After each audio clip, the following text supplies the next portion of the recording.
안녕하십니까. 저는 육공동체 김유리 집사입니다. 이번 생선 제자 훈련과 리더십 훈련을 통해 또 한 번 저희 성도들을 성장시켜 주시고 특송과 간증의 자리를 허락하신 하나님께 감사드립니다.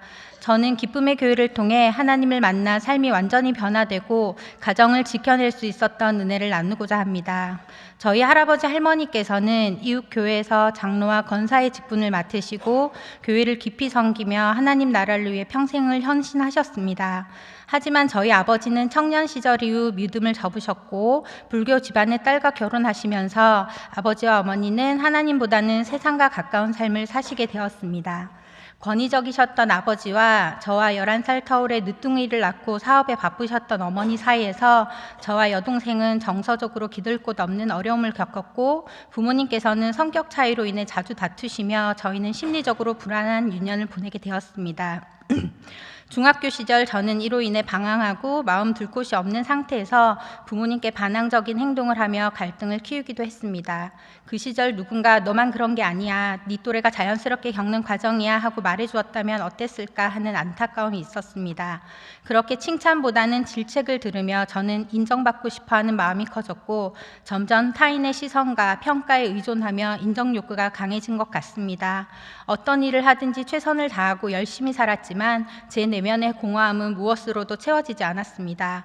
그러다 안정감을 주는 다정한 사랑과 가정을 이루면 공허함이 채워질 것 같았고 때마침 들어온 선을 보게 되었고 저를 만나기까지 100번이 넘는 선을 보며 짝을 찾고 있었던 남편과 서로의 옆자리를 약속하며 신속하게 결혼을 진행하게 되었습니다.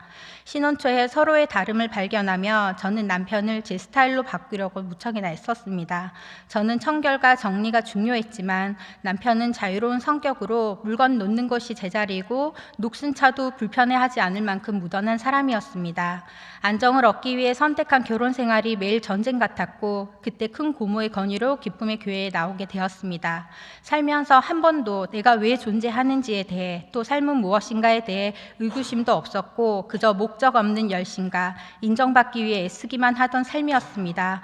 그런 저를 하나님께서는 매주일 담임 목사님의 설교를 통해서 한 주를 이렇게 살아라 하고 정확한 가이드를 주셨습니다. 너무 감사했고 너무나도 선명한 가르침에 제 안에 꼬여있던 것들이 하나둘 풀어지기 시작했습니다. 이사야 40장 31절 말씀, 오직 여호와를 앙망하는 자는 새 힘을 얻으리니 독수리가 날개치며 올라감 같을 것이요 다른 박질하여도 곤비하지 아니하겠고 걸어가도 피곤하지 아니하리로다. 아멘. 이 말씀을 통하여 교회는 인생의 충전소다. 매주 교회에 나를 충전하러 꼭 와야 한다는 메시지를 듣고 한 주도 빠지지 않고 충전을 위해 예배를 드렸습니다. 이 말씀은 제 삶의 터닝포인트가 되었습니다. 또 우리 부부의 다툼의 원인이 제 마음속에 선악 지심 판단하는 마음 때문이었고 남편도 하나님의 귀한 아들임을 깨닫게 되고 그동안 미워해야 할 이유를 찾으며 살았던 저의 죄를 하나님 앞에 회개하고 남편에게 무릎을 꿇고 진심으로 사과하자 저를 용서해 주었습니다. 함께 예수님을 믿으며 잘 살아보자는 제 부탁을 들어주는 기적 같은 일이 일어나게 되었습니다. 둘째 아이를 갖기 위해 병원도 다니며 애를 썼지만 실패하고 있던 중에 죽은 나사로도 살리시는 하나님의 전지전능함을 믿고 남편과 아침 저녁으로 기도함으로 자연 임신이 되는 귀한 응답의 시간도 있었습니다.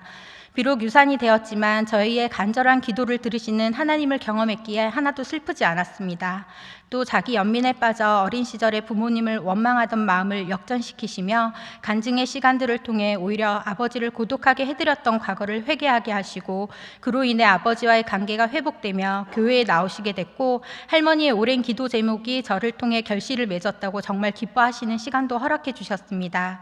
후회와 원망만 가득했던 나의 어린 시절이 지금을 위해 지나왔다고 인정되니 내 안에 누르고 있던 억울함과 불안들이 감사로 변하기 시작했습니다.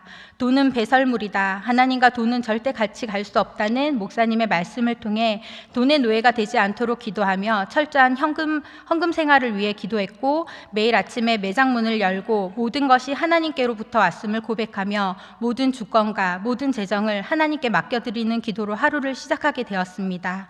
그러자 하나님께서는 우리 매장에 놀라운 일을 행하셨습니다. 있었습니다. 김밥 한 팩 팔기 위해 온갖 아이디어와 마케팅을 애쓰던 시간들이 있었는데 아무리 머리를 짜내고 노력해도 하나님께서는 우리가 영적으로 준비되지 않았을 때는 하루에 단 한 팩도 못 팔고 하나님만 바라보게 하는 광야 훈련을 시키셨고, 이 다음에는 플리마켓에서 몇 시간 동안 수십 명의 손님이 몰려와도 기다리지 않게 김밥을 판매하는 맹훈련을 시켜주시면서 기다리게 하셨습니다. 길고 어두운 터널 같은 시간들이 지나오면서 매장도 준비시키시고 온전히 하나님만 의지하고 구했을 때 정말 우리로선 상상하지 못할 기이한 방법으로 방송국 PD를 보내셔서 전국 맛집으로 급부상시키시는 놀라운 은혜들을 경험케 하셨습니다. 저희 김밥은 화려하지도 특별하지도 않은 엄마표 김밥일 뿐인데 포항 죽도시장에 오는 분들은 꼭 들렀다 사가는 맛집 좌표가 되었습니다. 하나님의 방식은 정말 놀랍습니다. 최근 저희 부부는 결혼 10년간 저축해왔던 전 재산을 한순간에 잃게 되고 빚까지 지는 사건이 있었습니다. 감사한 것은 저희 부부가 그 일로 마음이 요동하지 않는다는 것입니다.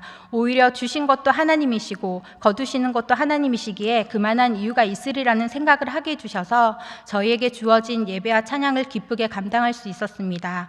더 나아가 하나님께서는 말씀과 기도로 응답과 약속을 주시어 10배로 헌금하는 순종도 허락하셨습니다. 한 단계 더 성장하게 하신 하나님께 감사드립니다.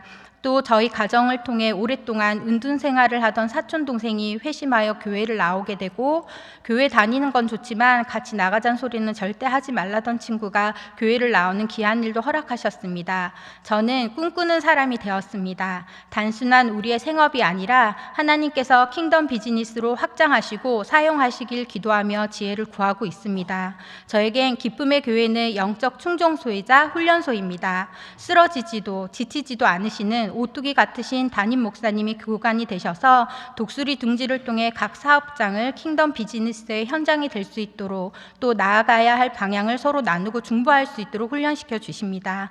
또한 시즌마다 생성 컨퍼런스를 통해 핵심적인 메시지와 영의 양식을 먹는 반복 훈련으로 삶의 방향을 잡아주시고, 생선 제자 훈련을 통해 매일 죄로 돌아가려는 우리를 훈련의 장으로 불러주셔서 1초도 방심하지 않고 샘 곁에 심어진 나무로 매일매일 생수를 들이키게 하시니 정말 감사합니다. 내 자신의 한 치 앞도 내다보지 못하던 제가 교회와 나라를 위해 기도하게 하시고, 세계 정세를 영의 눈으로 바라보며 애통하며 기도하게 하시고, 정말 작고 부족한 저에게 큰 소망을 품게 하셔서 자녀와 다음 세대들을 위해 어떤 노력을 해야 하는지도 고민하며 하나님 나라를 꿈꾸게 하시니 정말 감사드립니다. 삶 속에서 어려운 상황을 만났을 때에 세상적인 지식이나 방법이 아니라 하나님의 공간에 들어가는 방법을 알게 하셔서 저는 10번을 넘어져도 두렵지 않습니다. 하나님께서 가정과 사업장에 부어주신 은혜들을 나누려면 밤을 새워도 모자랄 것 같습니다. 이미 주신 복들을 세어보며 오직 감사와 찬양으로 살아내는 우리 모두가 되길 기도합니다. 간증을 마치면서 제 깊은 곳에 있는 쓴뿌리가 나올 때에도 미워하지 않고 가장 가까이에서 다독이며 응원해주는 저희 남편 이호준 집사에게 감사를 드리며, 또 마지막으로 늘 성도들을 위해 훈련의 자리를 만들고 훈련을 도와주시는 담임 목사님과 부목사님들께 감사 인사드립니다. 감사합니다.